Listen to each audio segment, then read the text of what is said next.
يزال.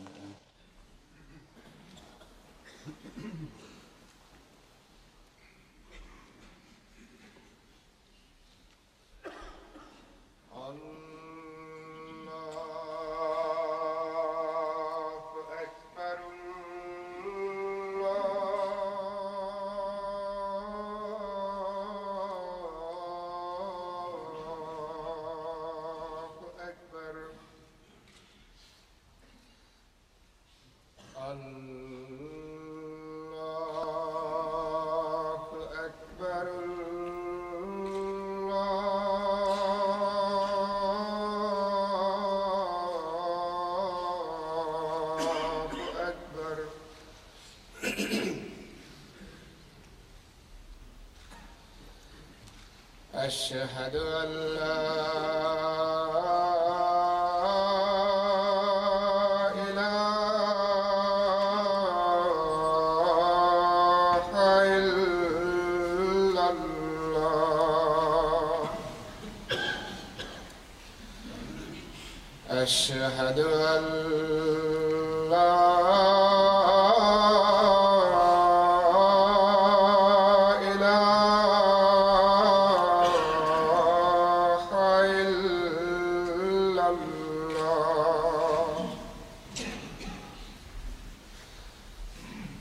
أشهد أن محمدًا رسول الله.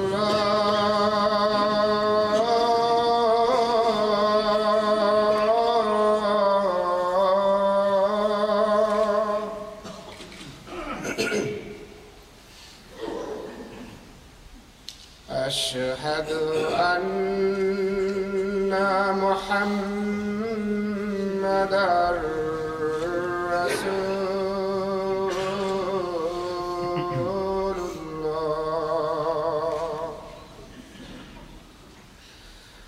حي على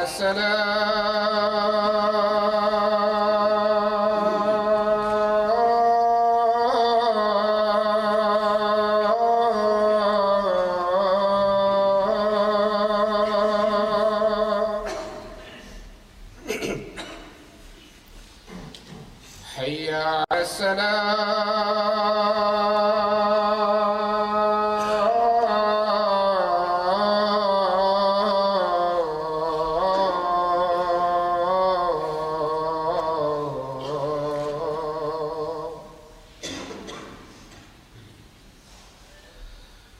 حي على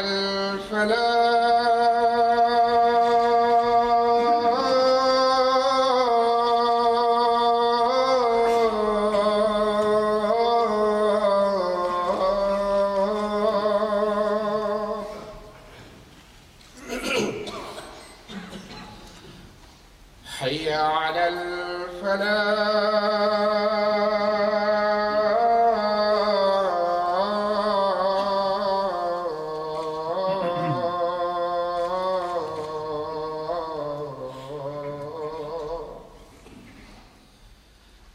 الله أكبر.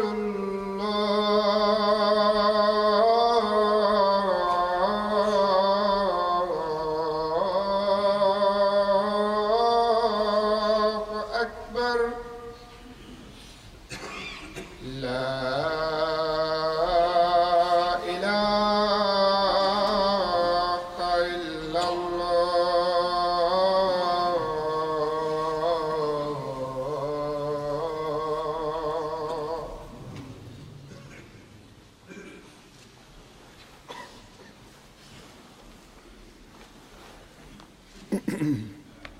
السلام عليكم ورحمة الله.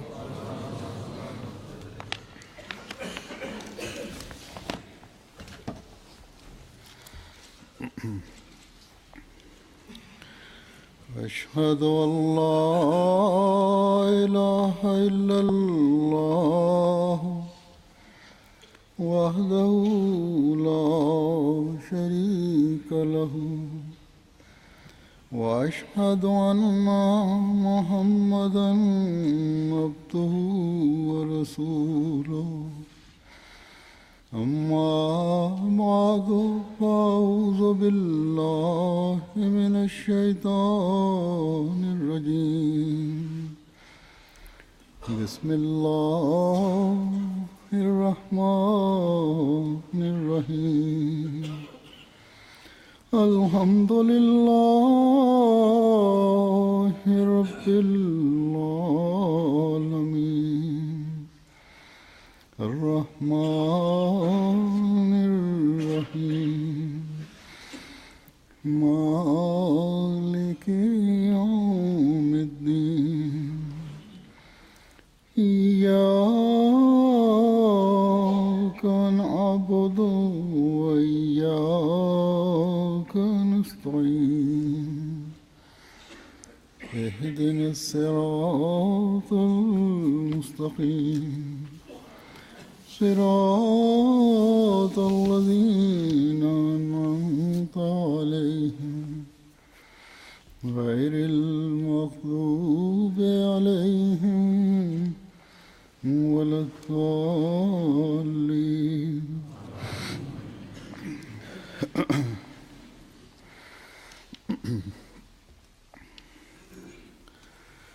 دو تین دن ہوئے مجھے ہمارے یہاں کے مشنری انچارج طاہر مجید راشد صاحب نے لکھا کہ اس سال پیش گوئی مسلم موعود کے 125 سال پورے ہو رہے ہیں.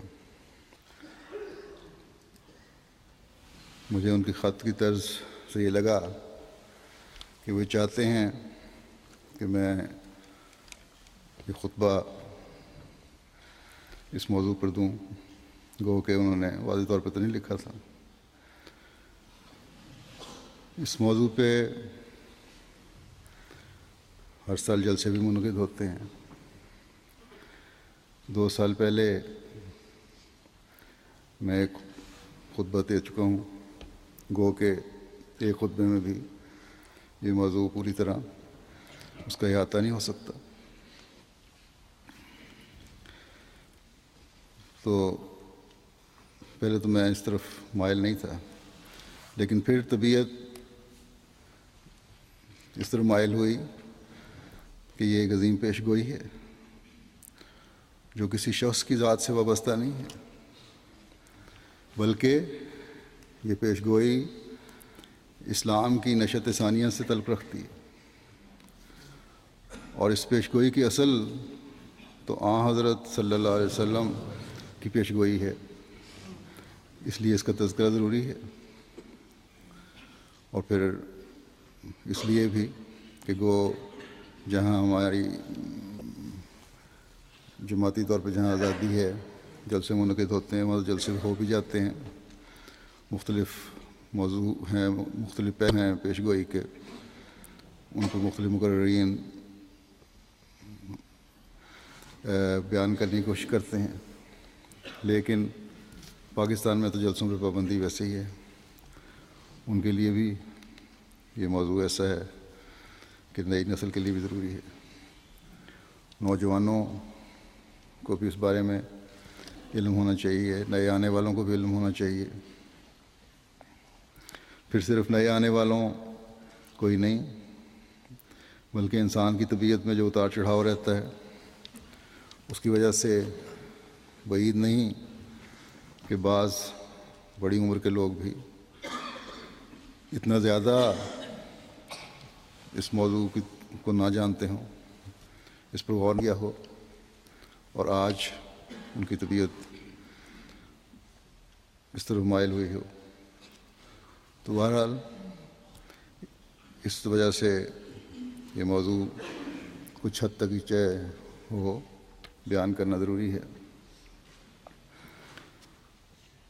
باتوں کو بار بار دہرائے جانے سے نئے ہوں یا پرانے ہوں، ان کے علم اور ایمان اور عرفان میں اضافہ ہوتا ہے.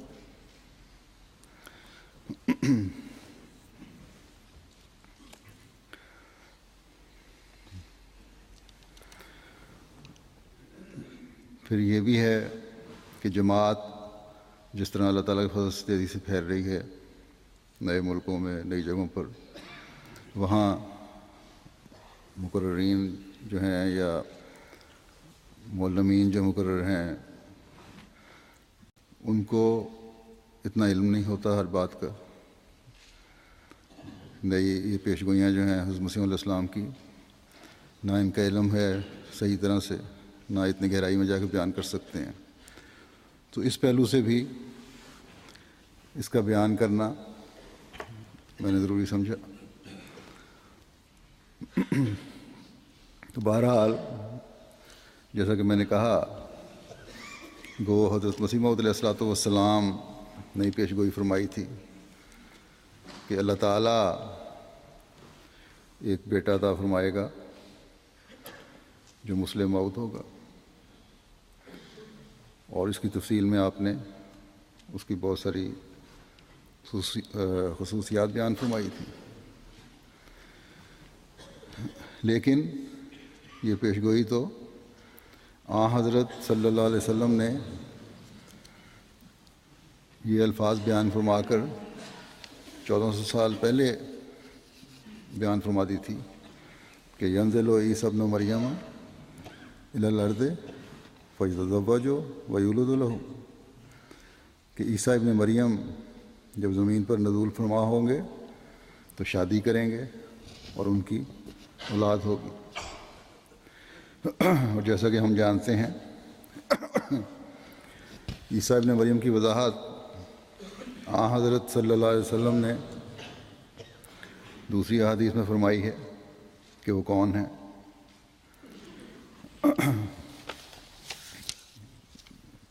بخاری کی حدیث ہے، مسلم نے بھی اور حدیثوں کتب نے بھی اس کو درج کیا ہے. حضرت صلی اللہ علیہ وسلم نے فرمایا کہ کیف انتم اذا نزل ابن مریم فیکم و امامکم منکم اور فامکم منکم فامکم منکم، کہ حضرت صلی اللہ علیہ وسلم نے فرمایا کہ تمہاری کیا حالت ہوگی جب ابن مریم مبعوث ہوگا، جو تمہارا امام اور تم میں سے ہوگا. اور پھر یہ بھی روایت میں ہے کہ جو تم میں سے ہونے کی وجہ سے تمہاری امامت کے فرائض سے انجام دے گا. پھر ایک حدیث میں ہے کہ تم میں سے جو زندہ رہے گا وہ عیسیٰ ابن مریم کا زمانہ پائے گا، اور وہی امام مہدی اور حکم و عدل ہوگا جو صلیب کو توڑے گا اور خنزیر کو قتل کرے گا. مسند احمد کی حدیث ہے یہ. بس یہ پیش گوئی جو اسلام کی نشت ثانیہ سے تعلق رکھتی ہے، گو تفصیل کے ساتھ حضرت صلی اللہ علیہ وسلم کے عاشق صادق اور مسیح و مہدی کے ذریعے سے اللہ تعالیٰ نے دوبارہ کی. لیکن اس کی بنیاد تو آج سے 1400 سال پہلے، بلکہ اس سے بھی زیادہ عرصہ سے حضرت صلی اللہ علیہ وسلم کی پیش گوئی پر ہے. بس حضرت مسیح موعود علیہ الصلوۃ والسلام کی پیش گوئیاں اور اللہ تعالیٰ کے آپ پر انعامات حضرت مسیح موعود علیہ الصلوۃ والسلام کی بڑائی کے لیے نہیں ہیں، بلکہ یہ تو آپ کے آقا و مطاع سید و مولا حضرت محمد مصطفیٰ صلی اللہ علیہ وسلم کی شان بلند کرنے کے لیے ہیں.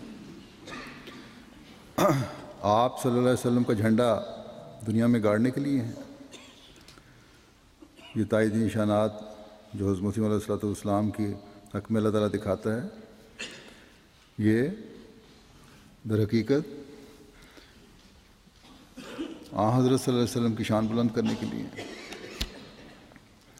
اسلام کا زندہ خدا اور زندہ رسول ہونے کی دلیل کے طور پر یہ پیش گوئیاں اللہ تعالیٰ نے حضرت مسیح موعود علیہ الصلوۃ والسلام کے ذریعے سے کروائی ہیں.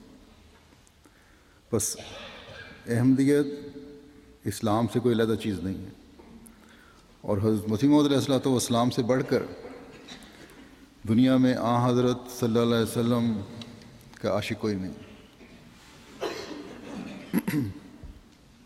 آپ ایک جگہ فرماتے ہیں اب آسمان کے نیچے فقط ایک ہی نبی ہے اور ایک ہی کتاب ہے، یعنی حضرت محمد مصطفیٰ صلی اللہ علیہ وسلم، جو اعلیٰ و افضل سب نبیوں سے اور اتم و اکمل سب رسولوں سے اور خاتم الانبیاء اور خیر الناس ہیں، جن کی پیروی سے خدا تعالیٰ ملتا ہے اور ظلماتی پردے اٹھتے ہیں اور اس جہان میں سچی نجات کے آثار نمایاں ہوتے ہیں۔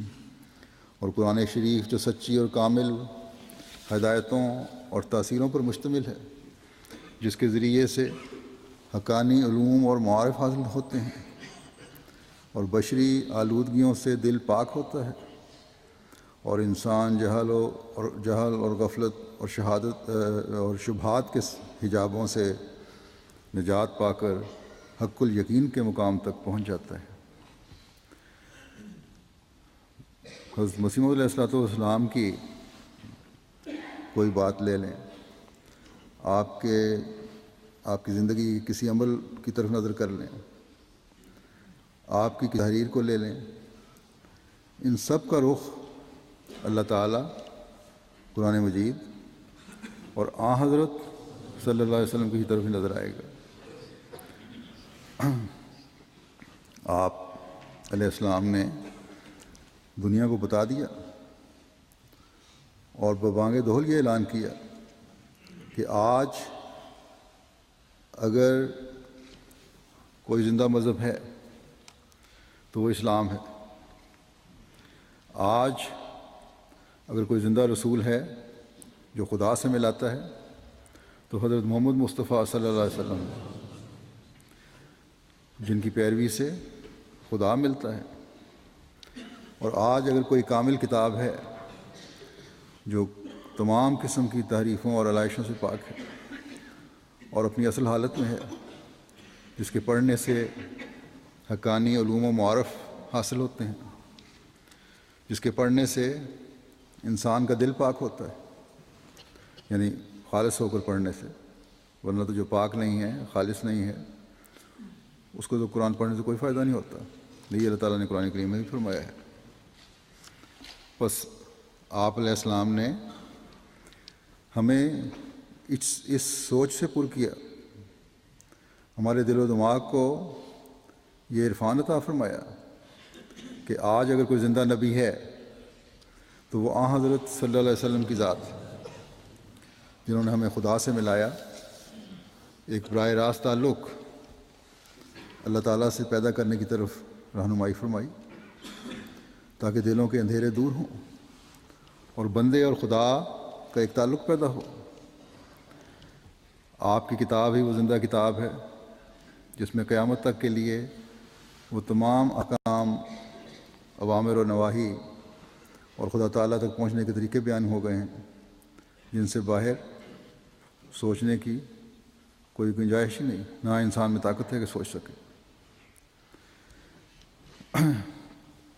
اس عظیم اور ہمیشہ زندہ رہنے والے نبی نے اپنی پیروی کرنے والے کا خدا تعالیٰ سے تعلق جس طرح آج سے 1400 سال پہلے سے زائد عرصے سے جوڑا تھا، ویسا تعلق آج 1400 سال گزرنے کے بعد بھی اسی تر و تازگی کے ساتھ جوڑا ہے۔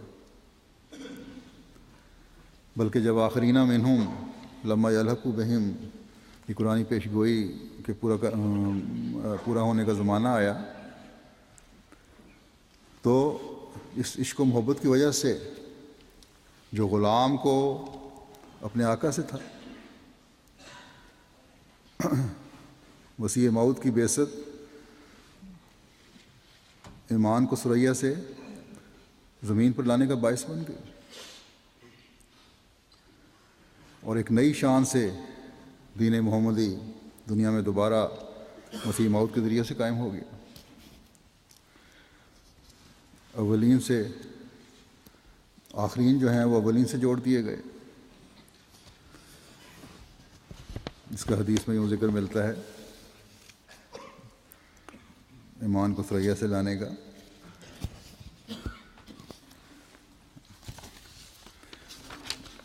حضرت ابو ہریرہ سے روایت ہے کہ حضرت صلی اللہ علیہ وسلم نے فرمایا، حضرت صلی اللہ علیہ وسلم کی ہم خدمت میں بیٹھے تھے کہ آپ صلی اللہ علیہ وسلم پر سورہ جمعہ نازل ہوئی جب آپ صلی اللہ علیہ وسلم نے اس کی آیت وآخرین منہم یلحقوا بہم پڑھی، جس کے معنی یہ ہیں کہ کچھ بعد میں آنے والے لوگ بھی ان صحابہ میں شامل ہوں گے جو ابھی ان کے ساتھ نہیں ملے، تو ایک آدمی نے پوچھا یا رسول اللہ، یہ کون لوگ ہیں جو درجہ تو صحابہ کا رکھتے ہیں لیکن ابھی ان میں شامل نہیں ہوئے؟ حضور صلی اللہ علیہ وسلم نے اس سوال کا کوئی جواب نہیں دیا۔ اس شخص نے 3 دفعہ یہ سوال دہرایا، اور راوی کہتے ہیں کہ حضرت سلمان فارسی رضی اللہ تعالیٰ عنہ ہم میں بیٹھے تھے۔ حضرت صلی اللہ علیہ وسلم نے اپنا ہاتھ ان کے کندھے پر رکھا اور فرمایا کہ لو کان الایمان عند الثریا لنالہ رجال من ہؤلاء، کہ اگر ایمان ثریا کے پاس بھی پہنچ گیا، یعنی زمین سے اٹھ گیا، تو ان لوگوں میں سے کچھ لوگ اس کو واپس لائیں گے۔ رجل و رجال دونوں طرح کی روایتیں ہیں۔ بہرحال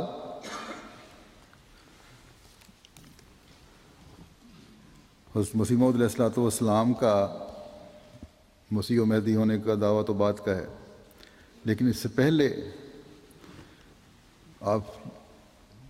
بھی آپ اسلام کی خدمت پر کمر بستہ تھے، اور جب آپ کو الہام الہی کے تحت صدی کا مجدد ہونے کا علم ہوا، تو آپ نے ایک اشتہار انگریزی اور اردو میں شائع فرمایا اور اعلان فرمایا کہ مجھے خدا تعالیٰ نے اس صدی کا مجدد مقرر فرمایا ہے، اور میں اس کام پر مامور کیا گیا ہوں کہ میں اسلام کی صداقت تمام دوسرے دینوں پر ثابت کروں اور دنیا کو دکھاؤں کہ زندہ مذہب، زندہ کتاب اور زندہ رسول اب اسلام اور قرآن اور حضرت محمد مصطفیٰ صلی اللہ علیہ وسلم ہیں۔ آپ نے یہ بھی فرمایا کہ میرے اندر روحانی طور پر مسیح ابن مریم کے کمالات ودیت کیے گئے ہیں، اور آپ نے تمام دنیا کے مذاہب کو دعوت دی اور چیلنج کیا کہ وہ آپ کے سامنے آ کر اسلام کی صداقت کا بے شک امتحان لے لیں۔ اور اب اسلام ہی ہے جو روحانی امراض سے شفا کا ذریعہ بن سکتا ہے، نہ کہ کوئی اور دین۔ اس اعلان نے ہندوستان کے مختلف مذاہب میں ایک زلزلہ سا پیدا کر دی،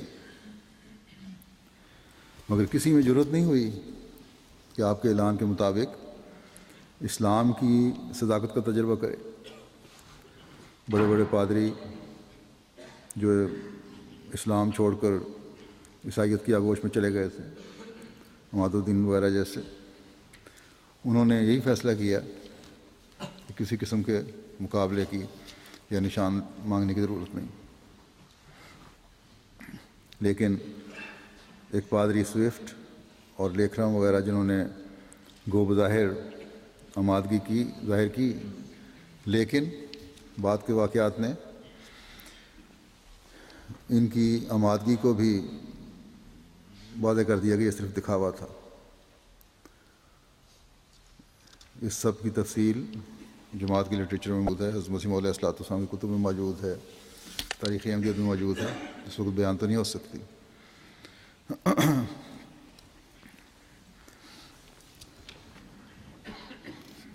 بہرحال اس دعوت نے جو اسلام کی صداقت کے لیے آپ نے دی تھی، اور اشتہار جو آپ نے شائع فرمایا تھا، اس کا ازالہ عام میں حضرت مسیح علیہ السلام نے یوں خود بھی ذکر فرمایا ہے۔ آپ فرماتے ہیں کہ یہ عاجز اسی قوت ایمانی کے جوش سے عام طور پر دعوت اسلام کے لیے کھڑا ہوا، اور 12,000 کے قریب اشتہارات دعوت اسلام رجسٹری کرا کر تمام قوموں کے پیشواؤں اور امیروں اور والیان ملک کے نام روانہ کیے، یہاں تک کہ ایک خط اور اشتہار بذریعہ رجسٹری گورنمنٹ برطانیہ کے شہزادہ ولی عہد کے نام بھی روانہ کیا، اور وزیر اعظم تخت انگلستان گلیڈسٹون کے نام بھی ایک پرچہ اشتہار اور خط روانہ کیا۔ ایسے ہی شہزادہ بسمارک کے نام اور دوسرے نامی امراء کے نام مختلف ملکوں میں اشتہارات و خطوط روانہ کیے گئے، جن سے ایک صندوق پر ہے، اور ظاہر ہے کہ یہ کام بجز قوت ایمانی کے انجام پذیر نہیں ہو سکتا۔ یہ بات خود ستائی کے طور پر نہیں بلکہ حقیقت نمائی کے طور پر ہے، تا حق کے طالبوں پر کوئی بات مشتبہ نہ رہے۔ بہرحال اسلام کی تمام ادیان پر برتری کا کام تو آپ کرتے چلے گئے، اور خاص طور پر عیسائیت کے امٹتے ہوئے سیلاب کو روکنے کے لیے اس کے آگے ایک بند باندھ دیا۔ اس دوران آپ کے دل میں چلہ کاٹنے کی تحریک پیدا ہوئی، دعاؤں کی طرف توجہ دینے کے لیے خاص طور پر۔ تو اس کے لیے آپ نے قادیان سے باہر جا کر چلہ کاٹنے کا ارادہ کیا۔ تو اسی دوران اللہ تعالیٰ نے آپ کو الہاماً بتایا کہ آپ کی عقدہ کشائی ہوشیارپور میں ہوگی۔ چنانچہ آپ نے 22 جنوری 1886 کو ہوشیارپور کا سفر اختیار کیا اور چلہ کشی کی، جس میں اللہ تعالیٰ نے اسلام کی ترقی اور بہت سی بشارات آپ کو دی۔ چنانچہ جب چلہ ختم ہوا تو حضور علیہ السلام نے اپنے قلم سے 20 فروری 1886 کو ایک اشتہار رسالہ سراج منیر بر نشان ہائے رب قدیر کے نام سے تحریر فرمایا، جو اخبار ریاض ہند امرتسر میں 1886 یکم مارچ 1886 میں شائع ہوا بطور ضمیمہ کے۔ اس میں آپ نے لکھا کہ ان ہر سہ قسموں کی پیشگوئیوں میں سے جو انشاءاللہ رسالہ میں ببس تمام درج ہوں گی، یعنی تفصیل سے بعد میں رسالے میں درج ہوں گی، پہلی پیشگوئی جو خود اس آخر سے متعلق ہے، آج بھی 20 فروری 1886 میں، جو مطابق 15 جمادی الاول ہے، برعایت اعجاز و اختصار کلمات الہامیہ نمونہ کے طور پر لکھی جاتی ہیں، کہ مختصر طور پر میں نمونے کے طور پر لکھتا ہوں اور مفصل رسالے میں درج ہوں گی انشاءاللہ تعالی۔ فرماتے ہیں کہ پہلی پیشگوئی بالہام اللہ تعالی عالم عز و جل، خدائے رحیم و کریم بزرگ و برتر نے جو ہر یک چیز پر قادر ہے، جل شانہ و عز اسمہ، مجھ کو اپنے الہام سے مخاطب کر کے فرمایا کہ میں تجھے ایک رحمت کا نشان دیتا ہوں، اسی کے موافق جو تو نے مجھ سے مانگا۔ سو میں نے تیری تضرعات کو سنا اور تیری دعاؤں کو اپنی رحمت سے بپایا قبولیت جگہ دی، اور تیرے سفر کو جو ہوشیارپور اور لدھیانے کا سفر ہے تیرے لیے مبارک کر دیا۔ سو قدرت اور رحمت اور قربت کا نشان تجھے دیا جاتا ہے، فضل اور احسان کا نشان تجھے عطا ہوتا ہے، اور فتح اور ظفر کی کلید تجھے ملتی ہے۔ اے مظفر، تجھ پر سلام۔ خدا نے یہ کہا تا وہ جو زندگی کے خواہاں ہیں موت کے پنجے سے نجات پاویں، اور وہ جو قبروں میں دبے پڑے ہیں باہر آویں، اور تا دین اسلام کا شرف اور کلام اللہ کا مرتبہ لوگوں پر ظاہر ہو، اور تا حق اپنی تمام برکتوں کے ساتھ آ جائے اور باطل اپنی تمام نحوستوں کے ساتھ بھاگ جائے، اور تا لوگ سمجھیں کہ میں قادر ہوں، جو چاہتا ہوں کرتا ہوں، اور تا وہ یقین لائیں کہ میں تیرے ساتھ ہوں، اور تا انہیں جو خدا کے وجود پر ایمان نہیں لاتے اور خدا کے دین اور اس کی کتاب اور اس کے پاک رسول محمد مصطفیٰ صلی اللہ علیہ وسلم کو انکار اور تکذیب کی نگاہ سے دیکھتے ہیں، ایک کھلی نشانی ملے اور مجرموں کی راہ ظاہر ہو جائے۔ سو تجھے بشارت ہو کہ ایک وجیح اور پاک لڑکا تجھے دیا جائے گا، ایک ذکی غلام لڑکا تجھے ملے گا، وہ لڑکا تیرے ہی تخم سے، تیری ہی ذریت و نسل ہوگا، خوبصورت پاک لڑکا تمہارا مہمان آتا ہے، اس کا نام اموائی اور بشیر بھی ہے۔ اس کو مقدس روح دی گئی ہے اور وہ رجس سے پاک ہے، وہ نور اللہ ہے۔ مبارک وہ جو آسمان سے آتا ہے، اس کے ساتھ فضل ہے جو اس کے آنے کے ساتھ آئے گا۔ وہ صاحب شکوہ اور عظمت اور دولت ہوگا، وہ دنیا میں آئے گا اور اپنے مسیحی نفس اور روح الحق کی برکت سے بہتوں کو بیماریوں سے پاک صاف کرے گا۔ وہ کلمات اللہ ہے، کیونکہ خدا کی رحمت و غیوری نے اسے اپنے کلمہ تمجید سے بھیجا ہے۔ وہ سخت ذہین و فہیم ہوگا اور دل کا حلیم، اور علوم ظاہری و باطنی سے پر کیا جائے گا۔ وہ تین کو چار کرنے والا ہوگا۔ آپ نے لکھا کہ اس کے معنی سمجھنے میں نہیں آئے۔ دوشنبہ ہے، مبارک دوشنبہ، فرزند دل بند، گرامی ارجمند، مظہر الاول والآخر، مظہر الحق والعلا کأن اللہ نزل من السماء، جس کا نزول بہت مبارک اور جلال الہی کے ظہور کا موجب ہوگا۔ نور آتا ہے، نور جس کو خدا نے اپنی رضامندی کی طرف سے منسوخ کیا۔ ہم اس میں اپنی روح ڈالیں گے اور خدا کا سایہ اس کے سر پر ہوگا۔ وہ جلد جلد بڑھے گا اور اسیروں کی رستگاری کا موجب ہوگا، اور زمین کے کناروں تک شہرت پائے گا، اور قومیں اس سے برکت پائیں گی۔ تب اپنے نفسی نقطۂ آسمان کی طرف اٹھایا جائے گا۔ وکانہ امرا مقضیہ۔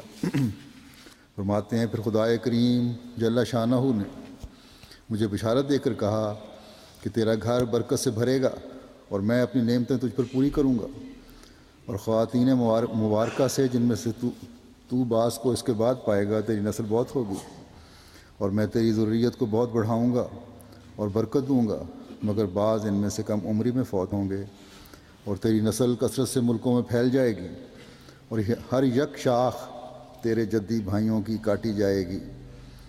یہ دوسری جو شاخ تھی، اور وہ جلد لاولد رہ کر ختم ہو جائے گی۔ اگر وہ توبہ نہ کریں گے تو خدا ان پر بلا نازل کرے گا، یہاں تک کہ وہ نابود ہو جائیں گے۔ ان کے گھر بیواؤں سے بھر جائیں گے اور ان کی دیواروں پر غضب نازل ہوگا، لیکن اگر وہ رجوع کریں گے تو خدا رحم کے ساتھ رجوع کرے گا۔ خدا تیری برکتیں ارد گرد پھیلائے گا، اور ایک اجڑا ہوا گھر تجھ سے آباد کرے گا، اور ایک ڈراؤنا گھر برکتوں سے بھر دے گا۔ تیری ذریت منقطع نہیں ہوگی اور آخری دنوں تک سرسبز رہے گی۔ خدا تیرے نام کو اس روز تک جو دنیا منقطع ہو جائے عزت کے ساتھ قائم رکھے گا، اور تیری دعوت کو دنیا کے کناروں تک پہنچا دے گا۔ میں تجھے اٹھاؤں گا اور اپنی طرف بلاؤں گا، پر تیرا نام صفحہ زمین سے کبھی نہیں اٹھے گا۔ اور ایسا ہوگا کہ سب وہ لوگ جو تیری ذلت کی فکر میں لگے ہوئے ہیں اور تیرے ناکام رہنے کے درپے ہیں اور تیرے نابود کرنے کے خیال میں ہیں، وہ خود ناکام رہیں گے اور ناکامی و نامرادی میں مریں گے، لیکن خدا تجھے بکلی کامیاب کرے گا اور تیری ساری مرادیں تجھے دے گا۔ میں تیرے خالص اور دلی محبوں کا گروہ بھی بڑھاؤں گا، اور ان کے نفوس و اموال میں برکت دوں گا، اور ان میں کثرت بخشوں گا، اور وہ مسلمانوں کے دوسرے گروہ پر بروز قیامت غالب رہیں گے جو حاسدوں اور معاندوں کا گروہ ہے۔ خدا انہیں نہیں بھولے گا اور فراموش نہ کرے گا، اور وہ اللہ حسب اخلاص اپنا اجر پائیں گے۔ تو مجھے ایسا ہے جیسا انبیاء بنی اسرائیل، یعنی ذیلی طور پر ان سے مشابہت رکھتا ہے۔ تو مجھے ایسا ہے جیسی میری توحید، تو مجھ سے اور میں تجھ سے ہوں، اور وہ وقت آتا ہے بلکہ قریب ہے کہ خدا بادشاہوں اور امیروں کے دلوں میں تیری محبت ڈالے گا، یہاں تک کہ وہ تیرے کپڑوں سے برکت ڈھونڈیں گے۔ اے منکرو اور حق کے مخالفو، اگر تم میرے بندے کی نسبت شک میں ہو، اگر تمہیں اس فضل و احسان سے کچھ انکار ہے جو ہم نے اپنے بندے پر کیا، تو اس نشان رحمت کی مانند تم بھی اپنی نسبت کوئی سچا نشان پیش کرو۔ اگر تم سچے ہو، اگر تم پیش نہ کر سکو، اور یاد رکھو کہ ہرگز پیش نہ کر سکو گے، تو اس آگ سے ڈرو کہ جو نافرمانوں اور جھوٹوں اور حد سے بڑھنے والوں کے لیے تیار ہے۔ یہ ضمیم اخبار ریاض ہند میں اشتہار دیا تھا آپ نے۔ بس یہ اللہ تعالیٰ کی طرف سے اس چلہ کشی کے نتیجے میں آپ کو جو بشارتیں دی گئی تھیں ان کا کچھ ذکر ہے، اور اس میں ایک بیٹی کی بشارت بھی دی گئی جس کی مختلف خصوصیات ہیں، جس کا تفصیلی جائزہ لیں تو یہ 52 خصوصیات بنتی ہیں، بلکہ ایک جگہ حضرت مسلم موعود نے 58 بھی بیان فرمائی ہیں۔ حضرت صلی اللہ علیہ وسلم نے فرمایا تھا کہ مسیح آئے گا تو اس کی اولاد ہوگی، جیسا کہ میں نے حدیث پڑھ کے سنایا۔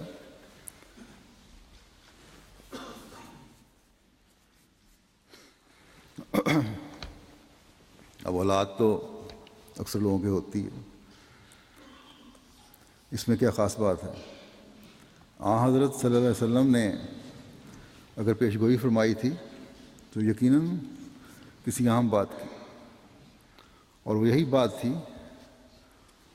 اس کے اولاد ہوگی اور وہ ایسی خصوصیات کی حامل ہوگی جو دین کے پھیلانے کا باعث بنے گی، جو توحید کے پھیلانے کا باعث بنے گی، جو حضرت صلی اللہ علیہ وسلم کے مقام کو دنیا پر ظاہر کرنے کا باعث بنے گی۔ اب اس پیشگوئی کے مطابق جس سال میں حضرت مرزا بشیر الدین محمود احمد خلیفۃ المسیح ثانی پیدا ہوئے ہیں، یعنی 1889 میں 1889، اسی سال میں آپ نے حضرت مسیح موعود علیہ الصلوۃ والسلام نے بیعت بھی لی۔ اسی سال اللہ تعالیٰ نے آپ کو اذن دیا کہ بیعت بھی لے لو، اور یوں اس سال میں باقاعدہ طور پر جماعت احمدیہ کی بنیاد بھی ڈالی گئی۔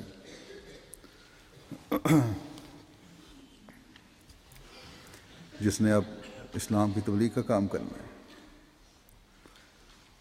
اپنی حالتوں کو سنوارنا تھا، اس جماعت کی بنیاد ڈالی گئی۔ جس نے اسلام کی تبلیغ کا کام بھی کرنا تھا، اپنی حالتوں کو بھی سنوارنا تھا، اور مسیح و مہدی کی بیعت میں آ کر حضرت صلی اللہ علیہ وسلم کی پیشگوئی کو پورا کرنے والا بننا تھا، اور یہی مقصد تھا آپ کو اپنی جماعت قائم کرنے کا۔ بہرحال اب میں دوبارہ ان نشانوں کی طرف آتا ہوں جو مسلم موعود کے نشان کے طور پر بیان کیے گئے ہیں، یا وہ خصوصیات یا علامات جو حضرت مسیح موعود علیہ الصلوۃ والسلام نے اس موعود بیٹے کے متعلق فرمائی تھی، اللہ تعالیٰ سے خبر پا کر۔ وہ بیٹا جس کے ذریعے سے دنیا میں دین کی تبلیغ ہوگی اور دنیا کی اصلاح کا کام ہوگا۔ حضرت مسلم موعود رضی اللہ تعالیٰ عنہ نے جس سال خدا تعالیٰ سے اطلاع پا کر اپنے مسلم موعود ہونے کا اعلان فرمایا ہے، اسی سال کے جلسہ سالانہ میں تقریر فرماتے ہوئے یہ 52 علامات بیان فرمائی تھیں، جن کا میں ذکر کر دیتا ہوں مختصر آپ کے الفاظ میں ہی۔ آپ فرماتے ہیں، چنانچہ اگر پیشگوئی کا غور سے مطالعہ کیا جائے تو معلوم ہوتا ہے کہ اس پیشگوئی میں آنے والے موعود کی یہ علامتیں بیان کی گئی ہیں۔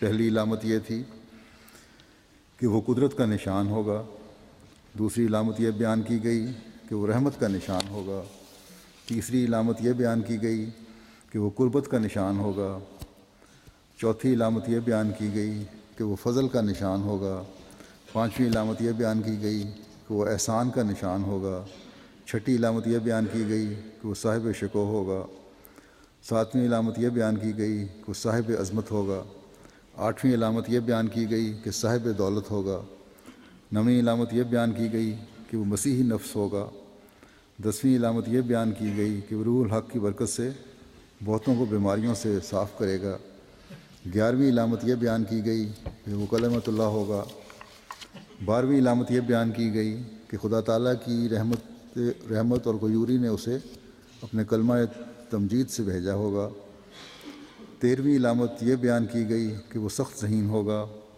14ویں علامت یہ بیان کی گئی کہ وہ سخت فہیم ہوگا، 15ویں علامت یہ بیان کی گئی کہ وہ دل کا حلیم ہوگا، 16ویں علامت یہ بیان کی گئی کہ وہ علوم ظاہری سے پر کیا جائے گا، 17ویں علامت یہ بیان کی گئی کہ وہ علوم باطنی سے پر کیا جائے گا، 18ویں علامت یہ بیان کی گئی کہ وہ 3 کو 4 کرنے والا ہوگا، 19ویں علامت یہ بیان کی گئی کہ دوشنبہ کا اس کے ساتھ خاص تعلق ہوگا، 20ویں علامت یہ بیان کی گئی کہ وہ فرزند دلبند ہوگا۔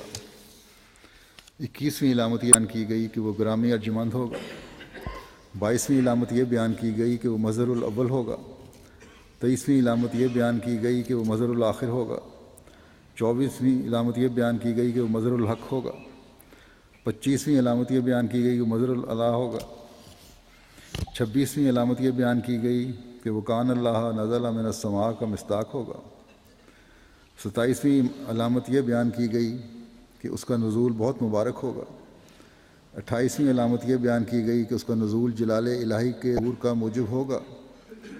29ویں علامت یہ بیان کی کہ وہ نور ہوگا، اور 30ویں علامت یہ بیان کی گئی کہ وہ خدا کی رضامندی کے عطر سے ممسوح ہوگا۔ 31ویں علامت یہ بھی کی گئی کہ خدا اس میں اپنی روح ڈالے گا۔ 32ویں علامت یہ بیان کی گئی کہ خدا کا سایہ اس کے سر پر ہوگا۔ 33ویں علامت یہ بیان کی گئی کہ وہ جلد جلد بڑھے گا۔ 34ویں علامت یہ ہے کہ وہ اسیروں کی رستگاری کا موجب ہوگا۔ 35ویں علامت یہ کہ وہ زمین کے کناروں تک رت پائے گا۔ 36ویں علامت یہ کہ قوم برکت پائیں گی۔ 37ویں علامت یہ کہ وہ اپنے نفسی نقطہ آسمان کی طرف اٹھایا جائے گا۔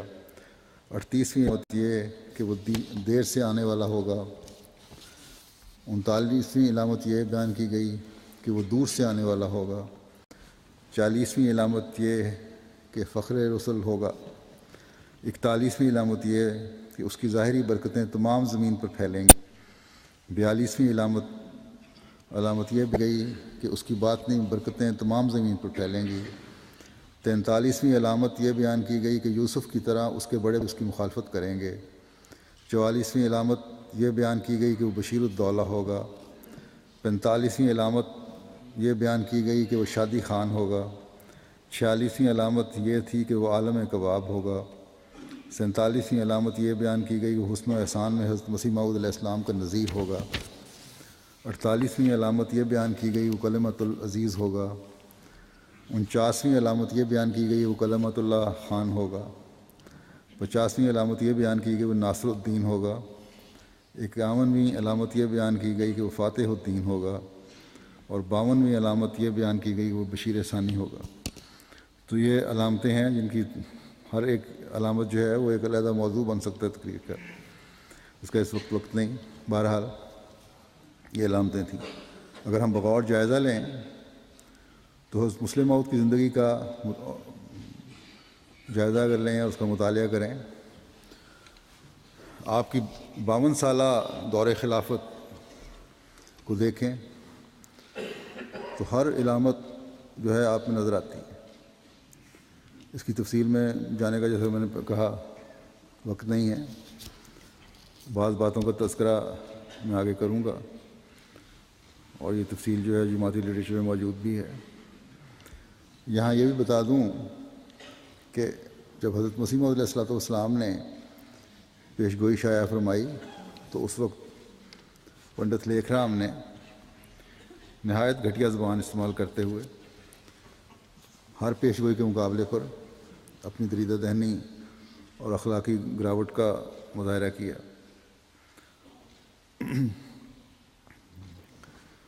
پنڈت لیکھ رام کی اخلاقی حالت اور اس کے جو اس پیش گوئی پر غیظ و غضب کی حالت تھی، اس کا نمونے پیش کرتا ہوں تو بیان کرنا بھی مشکل نہیں، سارا مثالیں ایک دو دے دیتا ہوں۔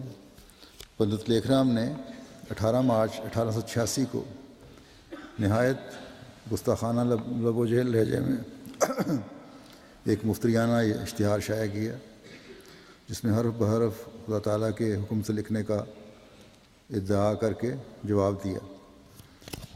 یہ کہتا ہے، آپ حضرت مسلم نے فرمایا تھا نا کہ میں تیری ذریت کو بہت بڑھاؤں گا، تو وہ لکھتا ہے کہ آپ کی ذریت بہت جلد منقطع ہو جائے گی، غایت درجے 3 سال تک شہرت رہے گی، زیادہ سے زیادہ 3 سال تک شہرت رہے گی۔ نیز کہا کہ اگر کوئی لڑکا پیدا بھی ہوا تو وہ آپ کی پیشگوئی میں بیان شدہ صفات سے برعکس رحمت کا نشان نہیں، زحمت کا نشان ثابت ہوگا۔ وہ مسلم موعود نہیں ہوگا، نعوذ باللہ مفسد موعود ہوگا۔ چنانچہ اس بد زبان نے پسرے موعود سے متعلق پیش گوئی کے ایک ایک صفت کو اپنے تجویز کردہ الفاظ کے سانچے میں ڈال کر پوری بے حجابی سے لکھا، اور یہاں تک لکھ دیا کہ خدا کہتا ہے کہ جھوٹوں کا جھوٹا ہے، میں نے کبھی اس کی دعا نہیں سنی اور نہ قبول کی۔ اور پھر جب اس کا انجام ہوا وہ تو ساری دنیا کو معلوم ہے۔ اس قسم کی دریدہ دہنی اور مفتریانہ باتوں سے اس کا اشتہار بھرا پڑا ہے۔ یہ تو ہندو تھا جس کو مسیح موعود علیہ السلام نے چیلنج دیا تھا۔ اسی طرح کچھ عیسائی پادریوں نے بھی جو اسلام کے مخالف تھے اس قسم کی باتیں کی، لیکن بعض مسلمان کہلانے والوں نے یہ اپنی دریدہ دہن مظاہرہ کیا۔ ان لوگوں کی ان باتوں کو سن کر حضرت مسیح موعود علیہ السلام نے ایک اشتہار شائع فرمایا۔ اس میں آپ نے فرمایا اس موعود بیٹے کی پیشگوئی کی عظمت کے بارے میں بیان کرتے ہوئے کہ آنکھیں کھول کر دیکھ لینا چاہیے کہ یہ صرف پیشگوئی ہی نہیں بلکہ ایک عظیم الشان نشان آسمانی ہے جس کو خدائے کریم جل شانہ نے ہمارے نبی کریم رؤوف رحیم محمد مصطفیٰ صلی اللہ علیہ وسلم کی صداقت و عظمت ظاہر کرنے کے لیے ظاہر فرمایا ہے، اور در حقیقت یہ نشان ایک مردے کے زندہ کرنے سے صدہا درجہ اعلیٰ و اولیٰ و اکمل و افضل و اتم ہے، کیونکہ مردے کے زندہ کرنے کی حقیقت یہی ہے کہ جناب الہی میں دعا کر کے ایک روح واپس منگوایا جائے۔ اس جگہ بفضل تعالیٰ و احسان ہی و برکت حضرت خاتم الانبیاء صلی اللہ علیہ وسلم خداوند کریم نے اس عاجز کی دعا کو قبول کر کے ایسی بابرکت روح بھیجنے کا وعدہ فرمایا جس کی ظاہری و باطنی برکتیں تمام زمین پر پھیلیں گی۔ سو اگرچہ بظاہر یہ نشان احیاء موتا کے برابر معلوم ہوتا ہے، مگر غور کرنے سے معلوم ہوگا کہ یہ نشان مردوں کے زندہ کرنے سے صدہا درجے بہتر ہے۔ مردے کی بھی روح ہی دعا سے واپس آتی ہے، اور اس جگہ بھی دعا سے ایک روح ہی منگائی گئی ہے، مگر ان روحوں اور اس روح میں لاکھوں کوسوں کا فرق ہے۔ جو لوگ مسلمانوں میں چھپے ہوئے مرد ہیں وہ حضرت صلی اللہ علیہ وسلم کے معجزات کا ظہور دیکھ کر خوش نہیں ہوتے، بلکہ ان کو بڑا رنج پہنچتا ہے کہ ایسا کیوں ہوا۔ بہرحال یہ پرشوکت پیش گوئی تھی جس نے حضرت مسلم موعود کی خلافت کے 52 سالہ دور میں ثابت کر دیا کہ کس طرح وہ شخص جلد بڑھا، کس طرح اس نے دنیا میں اسلام کے کام کو تیزی سے پھیلایا، مشن قائم کیے، مساجد بنائیں۔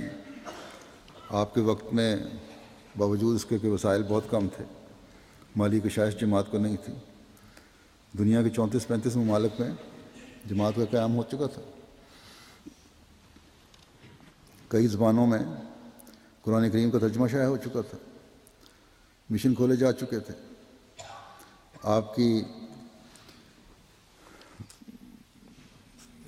اسی طرح جماعتی ڈھانچہ جو ہے، جماعتی نظام کا ڈھانچہ، یہ حضرت مسلم موعود رضی اللہ تعالیٰ عنہ نے بنایا تھا، جو آج تک چل رہا ہے، اور اس سے بہتر کوئی ڈھانچہ بن ہی نہیں سکتا تھا۔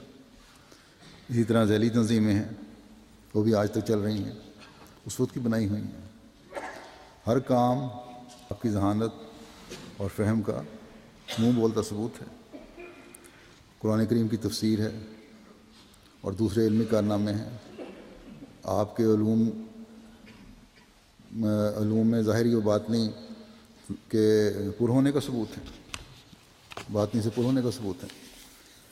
یہاں یہ بھی واضح کر دوں کہ حضرت مسیح موعود علیہ السلام نے خود بھی اپنے اس بیٹے جس کا نام حضرت مرزا بشیر الدین محمود احمد تھا، مسلم موعود ہی سمجھا۔ چنانچہ حضرت شیخ محمد اسماعیل صاحب سرساوی رضی اللہ تعالیٰ عنہ بیان کرتے ہیں کہ ہم نے بارہا حضرت مسیح موعود علیہ الصلوۃ والسلام سے سنا ہوا ہے کہ ایک دفعہ نہیں بلکہ بار بار سنا کہ آپ فرمایا کرتے تھے کہ وہ لڑکا جس کا پیش گوئی میں ذکر ہے وہ میاں محمود ہی ہیں، اور ہم نے آپ سے یہ بھی سنا کہ آپ فرمایا کرتے تھے کہ میاں محمود میں اس قدر دینی جوش پایا جاتا ہے کہ میں بعض اوقات اس کے لیے خاص طور پر دعا کرتا ہوں۔ حضرت مسلم موعود رضی اللہ عنہ نے اپنے آپ کو اس وقت تک اس پیش گوئی کا مصداق نہیں ٹھہرایا جب تک خدا تعالیٰ نے آپ کو نہیں بتا دیا۔ یہ ایک لمبی رویا ہے جس کے بارے میں آپ نے فرمایا کہ اس میں کشف اور الہام کا بھی حصہ ہے جو آپ نے دیکھی تھی۔ اس کے آخر کو آپ نے فرمایا کہ میں خدا تعالیٰ کے حکم کے ماتحت قسم کھا کر یہ اعلان کرتا ہوں کہ خدا نے مجھے حضرت مسیح موعود علیہ السلام کی پیش گوئی کے مطابق آپ کا وہ موعود بیٹا قرار دیا ہے جس نے زمین کے کناروں تک حضرت مسیح موعود علیہ الصلوۃ والسلام کا نام پہنچانا ہے۔ اور یہ آپ نے بیان کیا 1944 میں رویا دیکھ کے۔ اب میں بعض غیر از جماعت اب جو ہیں ان کی آپ کے بارے میں کچھ شہادتیں پیش کرنا چاہتا ہوں۔ ایک معزز غیر احمدی عالم مولوی سمیع اللہ خان صاحب فاروقی نے قیام پاکستان سے قبل اظہار حق کے عنوان سے ایک ٹریکٹ میں لکھا کہ آپ کو یعنی حضرت مسیح موعود علیہ السلام کو اطلاع ملتی ہے کہ میں تیری جماعت کے لیے تیری ہی ذریت سے ایک شخص کو قائم کروں گا، اس کو اپنے قرب اور وحی سے مخصوص کروں گا، اور اس کے ذریعے سے حق ترقی کرے گا اور بہت سے لوگ سچائی قبول کریں گے۔ اس پیش گوئی کو پڑھو اور بار بار پڑھو۔ وہ آگے لکھتے ہیں کہ اس پیش گوئی کو پڑھو اور بار بار پڑھو، اور پھر ایمان سے کہو کہ کیا یہ پیش گوئی پوری نہیں ہوئی؟ جس وقت یہ پیش گوئی کی گئی ہے اس وقت موجودہ خلیفہ ابھی بچے ہی تھے، اور مرزا صاحب کی جانب سے انہیں یعنی حضرت مسیح علیہ السلام کی جانب سے انہیں خلیفہ مقرر کرنے کے لیے کسی قسم کی وصیت بھی نہ کی گئی تھی، بلکہ خلافت کا انتخاب رائے عامہ پر چھوڑ دیا گیا تھا۔ چنانچہ اس وقت اکثریت نے حکیم نور الدین صاحب رضی اللہ عنہ کو خلیفہ تسلیم کر لیا، جس پر مخالفین نے مغولہ صدر پیش گوئی کا مذاق بھی اڑایا۔ لیکن حکیم صاحب کی وفات کے بعد مرزا بشیر الدین محمود احمد خلیفہ مقرر ہوئے، اور یہ حقیقت ہے کہ آپ کے زمانے میں احمدیت نے جس قدر ترقی کی وہ حیرت انگیز ہے۔ یہ غیر از جماعت لکھ رہے ہیں۔ پھر آگے لکھتے ہیں کہ خود مرزا صاحب یعنی حضرت مسیح موعود کے وقت میں احمدیوں کی تعداد بہت تھوڑی تھی۔ خلیفہ نور الدین صاحب کے وقت میں بھی خاص ترقی نہ ہوئی تھی، لیکن موجودہ خلیفہ کے وقت میں مرزائیت قریباً دنیا کے ہر خطے تک پہنچ گئی، اور حالات یہ بتلاتے ہیں کہ آئندہ مردم شماری میں مرزائیوں کی تعداد 1931 کی نسبت دگنی سے بھی زیادہ ہوگی۔ بحالی کے اس عہد میں مخالفین کی جانب سے مرزائیت کے استحصال کے لیے جس قدر منظم کوششیں ہوئی ہیں پہلے کبھی نہیں ہوئی تھی۔ الغرض آپ کی ذریت میں ایک شخص پیش گوئی کے مطابق جماعت کے لیے قائم کیا گیا، اور اس کے ذریعے جماعت کو حیرت انگیز ترقی ہوئی، جس سے صاف ظاہر ہوتا ہے کہ مرزا صاحب کی یہ پیش گوئی من نوان پوری ہوئی۔ یہ انہوں نے بیان دیا۔ پھر ہندوستان کے غیر مسلم سکھ صحافی ارجن سنگھ ایڈیٹر رنگین امرتسر نے تسلیم کیا کہ مرزا صاحب نے 1901 میں جبکہ مرزا بشیر الدین محمود احمد موجودہ خلیفہ بھی بچہ ہی تھے یہ پیش گوئی کی تھی۔ اس میں شعر حضرت مسیح علیہ السلام کے لکھے ہیں کہ بشارت دی کہ ایک بیٹا ہے تیرا جو ہوگا ایک دن محبوب میرا، کروں گا دور اسما سے اندھیرا، دکھاؤں گا کہ ایک عالم کو پھیرا۔ بشارت کیا ہے ایک دل کی غذا دی، فسبحان اللہ ذی اقصى العادی۔ یہ لکھتے ہیں کہ یہ پیش گوئی بے شک حیرت پیدا کرنے والی ہے۔ 1901 میں نہ مرزا بشیر الدین محمود کوئی بڑے عالم و فاضل تھے، اور نہ آپ کی سیاسی قابلیت کے جوہر کھلے تھے، اس وقت یہ کہنا کہ تیرا ایک بیٹا ایسا اور ایسا ہوگا ضرور کسی روحانی قوت کی دلیل ہے۔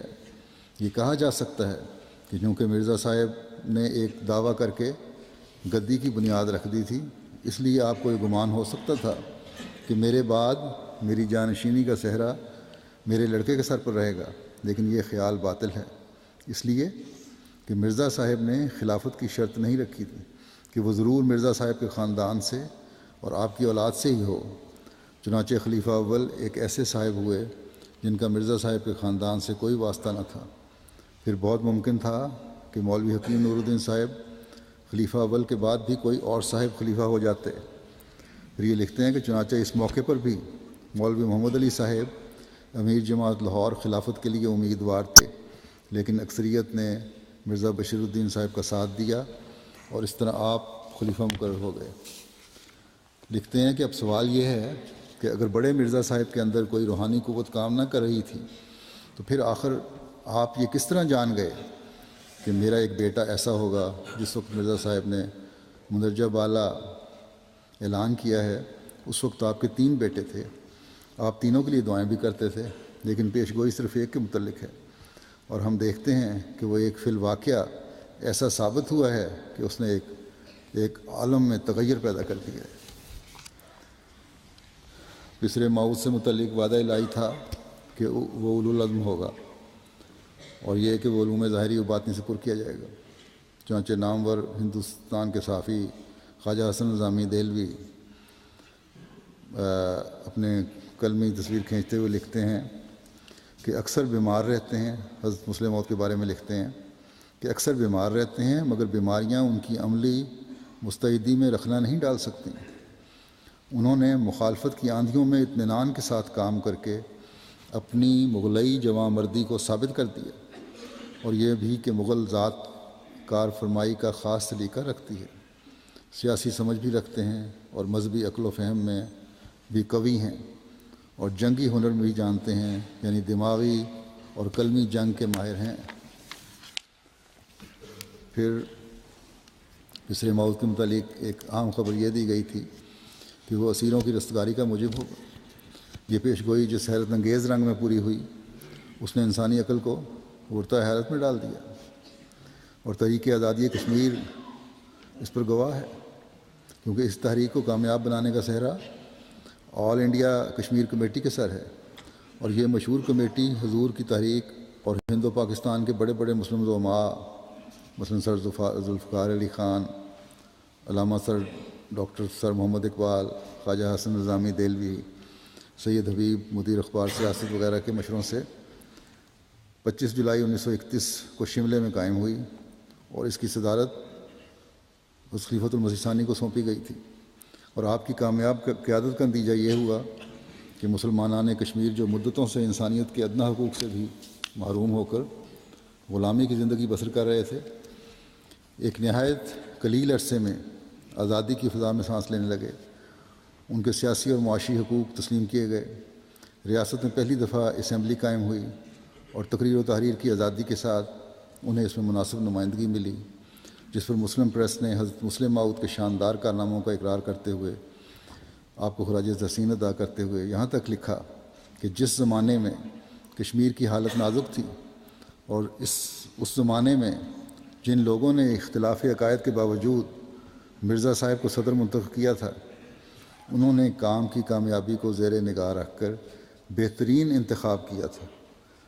اس وقت اگر اختلاف عقائد کی وجہ سے مرزا صاحب کو منتخب نہ کیا جاتا تو تحریک بالکل ناکام رہتی اور امت مرحومہ کو سخت نقصان پہنچتا۔ عبدالمجید سالک صاحب تحریک آزادی کشمیر کا تذکرہ کرتے ہوئے لکھتے ہیں کہ شیخ محمد عبداللہ شیر کشمیر اور دوسرے کارکنان کشمیر مرزا محمود صاحب اور ان کے بعض کارپردازوں کے ساتھ اعلانیہ روابط رکھتے تھے، اور ان روابط کی بنا محض یہ تھی کہ مرزا صاحب کثیر الوسائل ہونے کی وجہ سے تحریک کشمیر کی امداد کئی پہلوؤں سے کر رہے تھے، اور کارکنان کشمیر طبعاً ان کے ممنون تھے۔ علامہ نیاز فتح پوری صاحب حضرت مسلم موعود کی مشہور تفسیر کبیر کا مطالعہ جب انہوں نے کیا تو آپ کی خدمت میں خط لکھا کہ تفسیر کبیر جلد سوم آج کل میرے سامنے ہے اور میں اسے بڑی نگاہ غائر سے دیکھ رہا ہوں. اس میں شک نہیں کہ مطالعہ قرآن کا ایک نیا زاویہ فکر آپ نے پیدا کیا ہے، اور یہ تفسیر اپنی نوعیت کے لحاظ سے بالکل پہلی تفسیر ہے جس میں عقل و نقل کو بڑے حسن سے ہم آہنگ دکھایا گیا ہے. آپ کی تبحر علمی، آپ کی وسعت نظر، آپ کی غیر معمولی فکر و فراست، آپ کا حسن استدلال اس کے ایک ایک لفظ سے نمایاں ہیں، اور مجھے افسوس ہے کہ میں کیوں اس وقت تک بے خبر رہا. کاش کہ میں اس کی تمام جلدیں دیکھ سکتا. کل سورہ ہود کی تفسیر میں حضرت لوط علیہ السلام پر آپ کے خیالات معلوم کر کے جی پھڑک گئی اور بے اختیار یہ خط لکھنے میں مجبور ہو گیا کہ آپ نے ہاؤلائے بناتی کی تفسیر کرتے ہوئے عام مفسرین سے جدا بحث کا جو پہلو اختیار کیا ہے اس کی داد دینا میرے امکان میں نہیں. خدا آپ کو تادیر سلامت رکھے. یہ 1963 میں لکھا ہے. مولانا عبد الماجد ریا آبادی جو خود بھی مفسر قرآن تھے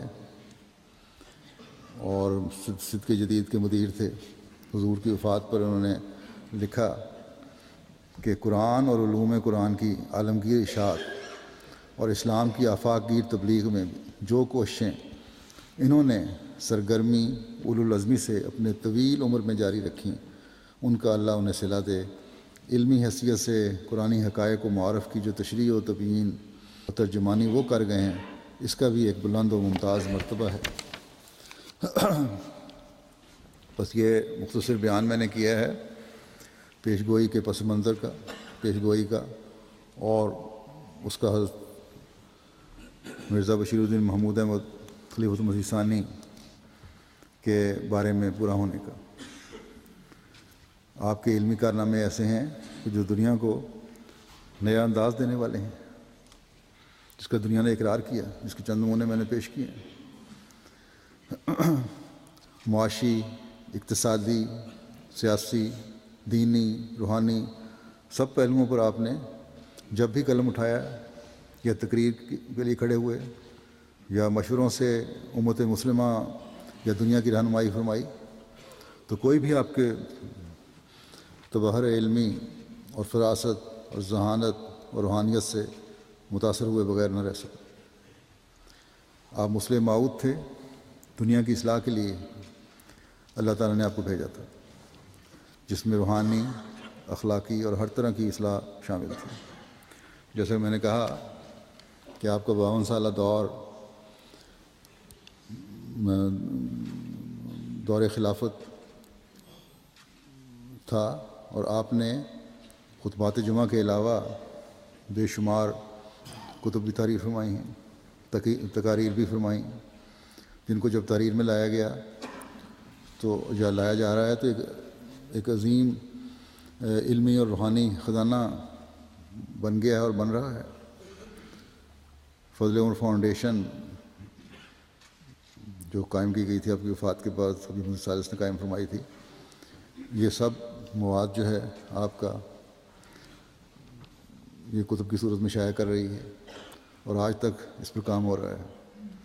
اب تک 21 جلدیں آ چکی ہیں، علاوہ خطبات کے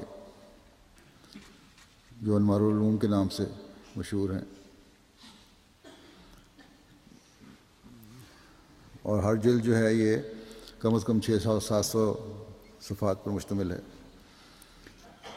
فضل عمر فاؤنڈیشن کو بھی اس موقع سے فائدہ اٹھاتے ہوئے میں کہتا ہوں کہ اپنے کام میں تیزی پیدا کریں، اور اشاعت کے اس کام کو جلد از جلد ختم کرنا چاہیے ان کو، جو اردو میں اکٹھا جمع کر رہے ہیں وہ، پھر اس کے ترجمہ بھی مختلف زبانوں میں شائع کرنا ہے. حضرت مسلم موعود نے ایک جگہ فرمایا تھا کہ اللہ تعالیٰ نے دنیا کی تمام زبانوں کو چند زبانوں میں جمع کر کے ہمارے لیے کام آسان کرتی ہے، کہ بے شمار زبانیں ہیں لیکن چند مشہور زبانوں نے تقریباً دنیا پہ قبضہ کر لیا ہے. آپ کی مراد تھی کہ اردو عربی کے علاوہ انگلش، جرمن اور فرینچ زبانیں جو ہیں وہ تقریباً دنیا میں اکثر بولی اور سمجھی جاتی ہیں مختلف علاقوں میں. تو اگر ان میں ترجمہ ہو جائے تو 90% آبادی تک ہمارا پیغام پہنچ سکتا ہے. بس مسلم موعود کی بعض کتب کا ترجمہ ہو چکا ہے، لیکن ابھی بہت سی کتب کا ایسی ہیں جو دنیا کی علمی روحانی پیاس بجھانے کے لیے جن کا دنیا تک پہنچنا ضروری ہے. ابھی تک تو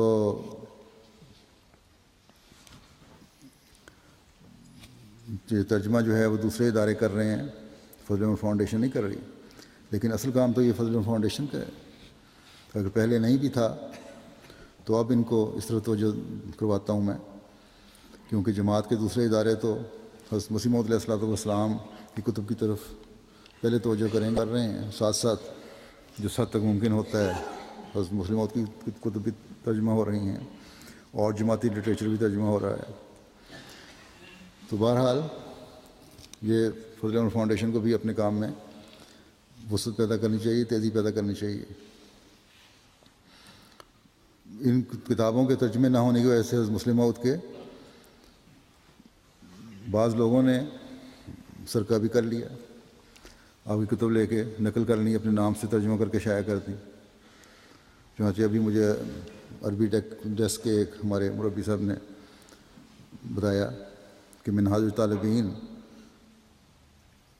جو حضرت مسلم موعود رضی اللہ عنہ کی ایک ایسی کتاب ہے جو اخلاقیات اور تربیت پر ایک مارکۃ الاراء کتاب ہے. اس سے مواد لے کر ایک صاحب نے عربی میں اپنی کاوش کے نام سے اس کو شائع کر دیا، جن کو اردو بھی آتی تھی، جبکہ اس کے بارے میں حضرت مسلم موعود رضی اللہ عنہ نے تحریر فرمایا ہے کہ میں نے اس مضمون پر غور کیا اور خدا تعالیٰ کے فضل سے ایسا جدید مضمون میری سمجھ میں آیا ہے جس نے اخلاق کے مسئلے کی کایا پلٹ دی ہے. بس حضرت مسلم موعود کی پیشگوئی کی شوکت آپ کے کام کو دیکھ کر اور روشن تر ہو کر ہمارے سامنے آتی ہے. اور جیسا کہ میں نے کہا، اصل میں تو یہ حضرت صلی اللہ علیہ وسلم کی پیشگوئی ہے، جس سے ہمارے آقا مطاع حضرت محمد مصطفیٰ صلی اللہ علیہ وسلم کے اعلیٰ اور دائمی مرتبے کی شان ظاہر ہوتی ہے. لیکن ہمیں یہ بھی یاد رکھنا چاہیے کہ اس پیشگوئی کے پورے ہونے کا تعلق صرف ایک شخص کے پیدا ہونے اور کام کر جانے کے ساتھ نہیں ہے. اس پیشگوئی کی حقیقت تب روشن تر ہوگی جب ہم میں بھی اس کام کو آگے بڑھانے والے پیدا ہوں گے، جو حضرت مسیح موعود علیہ الصلوۃ والسلام جس کام کو لے کر آئے تھے اور جس کی تائید اور نصرت کے لیے اللہ تعالیٰ نے آپ کو مسلم موعود عطا فرمایا تھا، جس نے دنیا میں تبلیغ اور اسلام اور اصلاح کے لیے تبلیغ اسلام اور اصلاح کے لیے اپنی تمام تر صلاحیتیں لگا دیں. بس آج ہمارا بھی کام ہے کہ اپنے اپنے دائرے میں مصلح بننے کی کوشش کریں، اپنے علم سے، اپنے قول سے، اپنے عمل سے اسلام کے خوبصورت پیغام کو ہر طرف پھیلا دیں. اصلاح نفس کی طرف بھی توجہ دیں، اصلاح اولاد کی طرف بھی توجہ دیں، اور اصلاح معاشرہ کی طرف بھی توجہ دیں. اور اس اصلاح اور پیغام کو دنیا میں قائم کرنے کے لیے بھرپور کوشش کریں، جس کا منبع اللہ تعالیٰ نے حضرت صلی اللہ علیہ وسلم کو بنایا تھا. بس اگر ہم اس سوچ کے ساتھ اپنی زندگیاں گزارنے والے ہوں گے تو یوم مسلم موعود کا حق ادا کرنے والے ہوں گے، ورنہ صرف کھوکھلی تقریریں ہوں گی ہماری. اللہ تعالیٰ ہمیں اس کی توفیق عطا فرمائے. جمعہ کے بعد میں ایک حاضر جنازہ بھی پڑھاؤں گا جو مکرمہ کانتا آرچر صاحبہ اہلیہ مکرم مولانا بشیر احمد صاحب آرچر مرحوم کا ہے. جو 16 فروری 2011 کو 81 سال کی عمر میں وفات پا گئی ہیں. انا للہ و انا الیہ راجعون. آپ حضرت ڈاکٹر خلیفہ رشید الدین صاحبی حضرت مسیح موعود علیہ الصلوۃ والسلام کی پوتی، حضرت خلیفہ علیم الدین صاحب مرحوم کی بیٹی، اور حضرت ام ناصر رضی اللہ تعالیٰ عنہ کی بھتیجی تھیں، جو حضرت ام ناصر خلیفہ الثانی کی پہلی حرم تھیں. صوم و صلات کی پابند، بہت سادہ مزاج اور صابر شاکر خاتون تھیں. یہ غریب پرور تھیں، مہمان نواز تھیں، خلافت سے انتہا محبت رکھنے والی تھیں، مخلص خاتون تھیں. تعلق باللہ اور توکل اللہ آپ کی نمایاں خوبیاں تھیں. آپ نے اپنے واقف زندگی شوہر کے شانہ بشانہ بھرپور خدمت کی توفیق پائی. ٹرینڈ اور روگیانہ میں لجنہ کی سرگرم رکن اور لجنہ معاہلہ اسکاٹ لینڈ کی 10 سال سے زائد صدر لجنہ رہیں. لجنہ اور ناصرات کی تعلیم و تربیت کے لیے ہمیشہ کوشاں رہتی تھیں. مرحومہ موسیہ تھیں. ان کے پسماندگان میں 2 بیٹیاں اور 3 بیٹے ہیں. آپ کے تمام بچے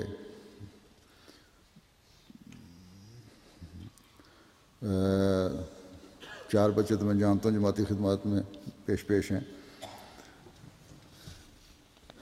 اور میں کافی حد تک جماعتی خدمت کرنے والے ہیں.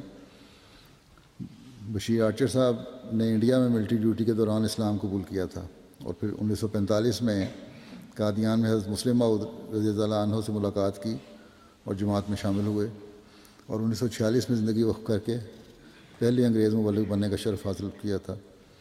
اور ان کی اہلیہ کا انتخاب بھی حضرت مسلم موعود رضی اللہ عنہ نے بذات خود فرمایا تھا. اور ویسٹ انڈیز اور اسکاٹ لینڈ اور آکسفورڈ نے بطور مبلغ خدمات انجام دیں. جب آپ احمدی ہوئے ہیں تو اس وقت حضرت مسلم موعود نے فرمایا تھا کہ پہلے تو میرا نہایت خیال تھا کہ انگریزوں میں اسلام کی طرف رجحان ہوگا، لیکن ان کو دیکھ کر مجھے خیال پیدا ہوا ہے، اور میں امید رکھتا ہوں کہ انگریزوں میں بھی اسلام کی طرف توجہ پیدا ہوگی اور وہ اسلام قبول کریں گے انشاءاللہ. بہرحال اپنے میاں کے ساتھ انہوں نے بڑی وفا کے ساتھ ہر جگہ جماعتی خدمات ادا کی ہیں. اللہ تعالیٰ ان سے مغفرت کا سلوک فرمائے اور اپنی رضا کی جنتوں میں بلند مقام عطا فرمائے. ان کے سب بچوں کو صبر جمیل عطا فرمائے.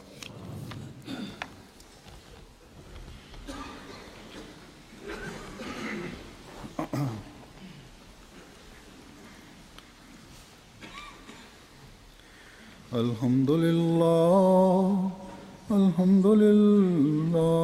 نحمده ونستعینه ونستغفره ونؤمن به ونتوکل علیہ ونعوذ باللہ من شرور انفسنا ومن سیئات اعمالنا. من يهده الله فلا مضل له ومن يضلله فلا هادي له. ونشهد أن لا إله إلا الله ونشهد أن محمدا عبده ورسوله. عباد الله رحمكم الله، إن الله يأمر بالعدل والإحسان وإيتاء ذي القربى وينهى عن الفحشاء والمنكر والبغي يعظكم لعلكم تذكرون. اذكروا الله يذكركم وادعوه يستجب لكم ولذكر الله أكبر. یہ جنازہ کیونکہ حاضر ہے اس لیے نماز کے بعد میں باہر جاؤں گا جنازہ پڑھانے کے لیے. اب آپ یہیں صفوں میں کھڑے رہیں.